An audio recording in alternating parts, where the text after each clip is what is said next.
At the last election 4 years ago, the Tories won 43 of the 74 seats, with the Lib Dems on 14, Labour on 9 and 8 for other parties. But at the general election, both Labour and the Lib Dems made gains in Shropshire. This time around, the big issues include the ongoing debate about the controversial North West Relief Road and the perilous state of the council's finances. Our Shropshire political reporter Rob Trigg has more. In this medieval market town on the River Severn, traffic is a problem and has been for years. But how you get cars out of the town centre is a hot topic at this election. A controversial bypass to complete a ring road around Shrewsbury has been met with opposition by campaigners who say it'll ruin the countryside north of the town. The last Conservative government said it would fully fund the North West Relief Road, but Labour has since put that promise on hold. The cost of the road has ballooned to more than £200 million.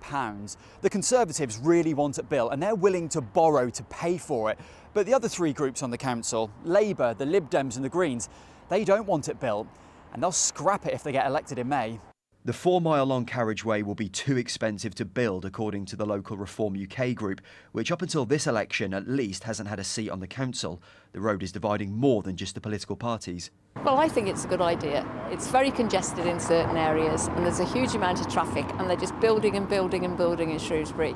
And, you know, the roads, which are medieval town with 21st century traffic problems. If you put more roads in, it just causes more traffic, and I think it would be a bad thing to do that.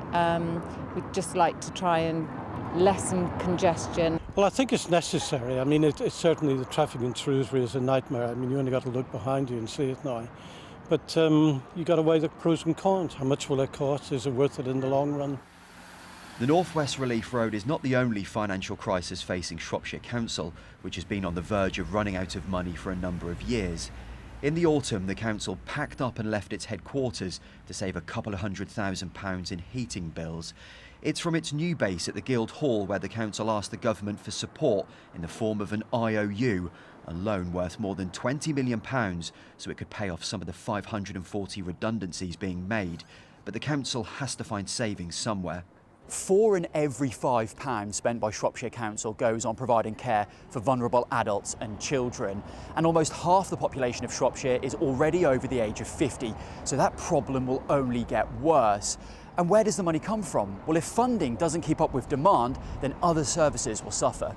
Care providers say the industry is not being funded properly.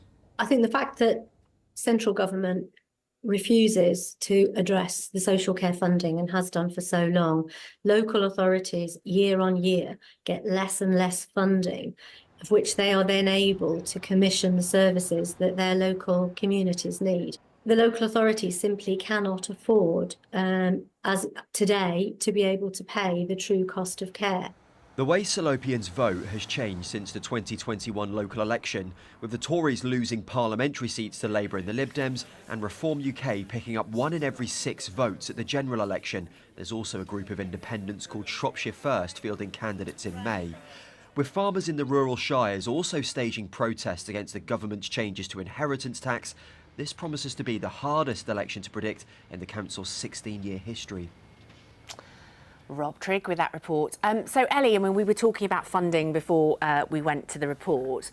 The key thing is, with a lot of these things, a lot of the issues that people have, is that a lot of local authorities are very hard pressed at the moment. We heard, particularly rural counties like your own, we heard in Rob's report, 4 out of every £5 they spend is going on social care. They've got an ageing population in Shropshire.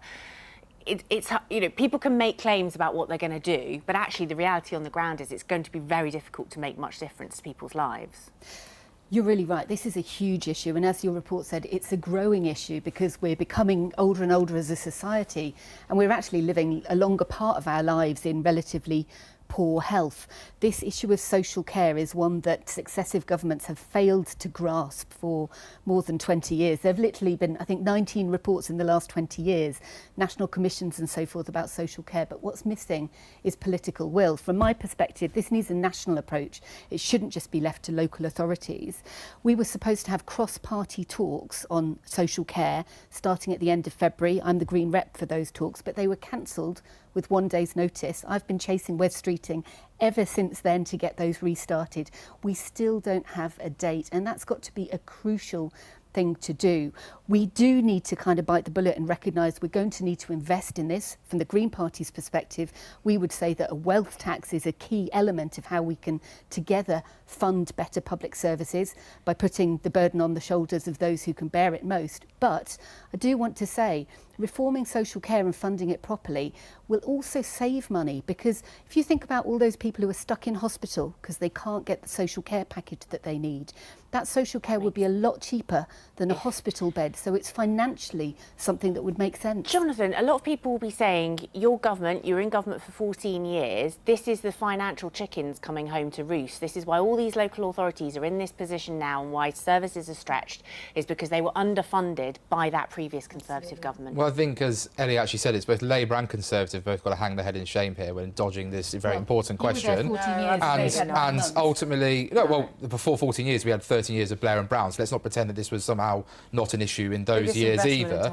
Staffordshire has the same pressure. 7 in every 10 pounds that's spent is going on children and adults' social care. It's obviously not helped by the fact that Labour's new jobs tax they've just put on by increasing national insurance has meant more money having to be paid out to the tax from companies to the HMRC in order to cover the tax bill, because Labour ultimately dodging the big question too. I'm not saying the Conservatives have got it right either, and they have to come up with a credible plan. This cross-party talk is something that is important. OK, Preet, your government has made a big deal of growth and investing, big infrastructure projects. We're talking about a big infrastructure project there that, you know, a good proportion of people in Shropshire are supportive of, the North West Relief Road. Labour in Shropshire are saying, no, we won't do it, we'll get rid of it. Well, look, I mean, if you're going to do something like that, big infrastructure project, you've got to say how you're going to pay for it. The previous government made a commitment to say, yes, they would fund it, but didn't say where the money would come from. The actual council hasn't even presented a business case to the councillors. And of course, the government's got to review it because it is taxpayers' money. We've got to know how much is it going to cost? Is it the best use of money? But just coming back to social care, of course, the commission with Louise Casey that she's leading is really important. First time ever a party is going to have cross-party consensus so that we work together to make sure whatever we do, we are, you know, absolutely engaging with everybody else. We put an £86 million boost, as you know. People want to be cared for at home. We've got to shift more care out of hospitals into the community. A lot of those services delivered by local government, and that's why these local elections are so important. £70 billion for local government. We're going to just do something we're running out of time. We're going to do something just a little bit different at the end here now. The Lichfield MP, former Lichfield MP, Sir Michael Fabricant, has joined this year's Celebrity Big Brother. Now, he obviously had time on his hands after losing his seat